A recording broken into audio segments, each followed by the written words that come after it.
Est-ce qu'il y a une déception? On le rappelle, évidemment, le vaccin reste une nécessité dans ce combat contre la maladie, mais est-ce qu'il y a une déception relative par rapport aux premières promesses? Évidemment qu'il y a une déception. Il faudrait vraiment ne pas y voir clair pour ne pas être déçu. Il y a des vaccins, le vaccin de la fièvre jaune, le vaccin de l'hépatite A, vous faites une primo-vaccination, l'hépatite A, vous êtes protégé toute la vie. La fièvre jaune, vous êtes protégé, l'OMS dit toute la vie.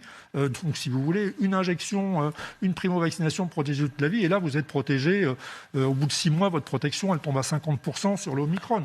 Donc, si vous ne faites pas le rappel, donc si vous voulez, clairement, c'est pas un très bon vaccin, et surtout, c'est éphémère, quoi. C'est-à-dire, c'est pas une durée de protection qui se chiffre en années, ça se chiffre même pas en mois. Est-ce que c'est comparable à d'autres types de vaccins? Vous êtes infectiologue, vous avez vu rouler votre bosse, oui. Vous avez constaté? Oui, puis je suis quand même un spécialiste de médecine des voyages, donc des vaccins, je connais, j'en ai utilisé beaucoup, puis je suis très pro-vaccin en plus, pour moi c'est un des plus gros progrès de la médecine. Ben non, on ne connaît pas. C'est-à-dire, il y a le vaccin contre la grippe, qu'on est obligé de refaire tous les ans, parce que le virus de la grippe mute, bon voilà. Mais en dehors de ce vaccin antigrippal qu'on renouvelle tous les ans, il n'y a aucune autre situation où on est obligé de renouveler un vaccin à rythme pareil, puisque je vous dis, même une injection peut vous protéger toute la vie.